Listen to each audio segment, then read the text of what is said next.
Welcome back to Lost in Space. We stopped here in the previous video. Let's go straight to the challenge, which is the second section of the project. Now, how to improve the animation.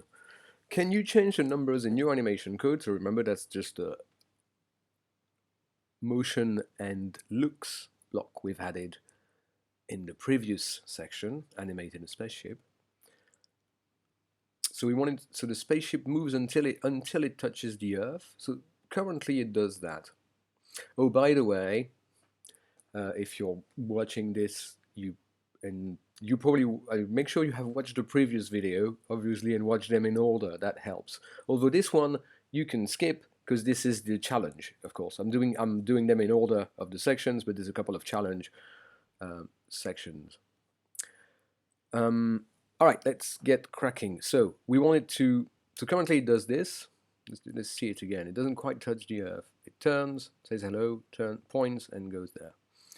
So I'm going to make the Earth a little bit smaller because we're in the challenge section. Let's go and go crazy. So here, I can just go straight. There's a size field here, and this is in percentage. So let's say I want it 70%. Here we go, and I'm going to make this guy, the rocket ship, also maybe like 60,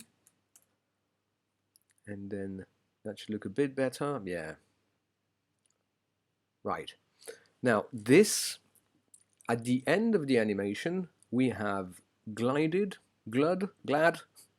we have glad to coordinates 0, 0, that is the middle of the stage, and as you can see there here.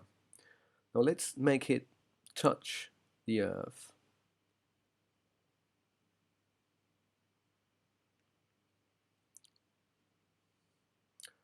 So that's 76x and 34y. Just going to input that. 76 to 34, and now when it runs the animation sequence, it should go all the way till it touches the Earth. You'll need to change the number of this block, so this is what we've done. And scratch coordinates, I was explaining that, I think I touched upon that in the previous video. What you put in X is how far you are along this direction, this axis, with 0 being in the middle. So those are positive values. It goes to 240. For minus, so the width of the stage is from minus 240 to 230 on the x-axis, and the height of the stage is minus 180 to 180. Note that positive x values are to the right, and positive y values are to the top. And actually that's pretty cool because there's a XY grid backdrop. So if you've ever in Lost of in need of like sort of figuring out how it is, you can just go in here and add the grid, and yeah. So this is the one direction, but you get different types of tiling, and if you want to kind of give it a bit of a map stuff. And that's just another backdrop, which is like another costume for the stage. So I don't need that right now. Can go back to the space.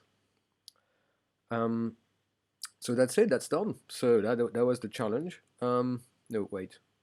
Move more slowly towards the Earth. Yes. So there's one thing we haven't changed in this blocks. X and Y is where it ends. And there's the speed, or indeed there's actually the duration, like how long is the trip, the glide, going to take. So to make it more slowly, let's make it 4 seconds. And this looks something like that. Hello? 2 seconds, and then no, that's something else. No, no, what's Lost in Space is oh yeah, it's okay. I will see you in the next video, the number 3 video of Lost in Space, where we are going to be using loops, which was the whole point, as you'll remember from the introduction, of this project. Speak to you soon.